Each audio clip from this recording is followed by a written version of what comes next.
Hi guys! Today we're going to archive Apple Notes on iPhone. So first of all, unlock your iPhone and open the Notes app. This is where all your saved notes are, and from here we'll manage everything. Just open it up and get ready because we'll use a simple trick instead of a direct archive option.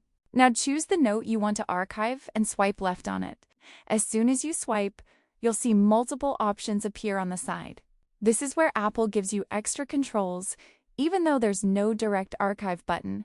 From the options, tap on Move. This lets you organize your notes into different folders. And honestly, this is the main trick we use to create an archive system manually. Now at the bottom, you'll see an option called New Folder. Go ahead and tap on it because we're going to create our own archive folder. This is basically how we simulate the archive feature on iPhone. Here, just type the folder name as archive and save it. Once you create it, move your selected note into this folder. And just like that, your note is now archived in a clean and organized way. Now, let's talk about another method to open any note you want to archive. Sometimes you don't want to move it, but just want to keep it hidden or secure.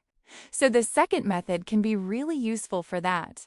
Once the note is open, tap on the three dots in the top right corner. This will open more options related to that specific note.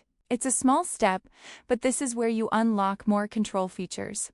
Now here you'll see a lock option. Just tap on it. This will lock your note, making it private and secure. And honestly, this works like an archive too, because it hides and protects your content. So yeah, these are the best ways to archive notes on iPhone using simple tricks.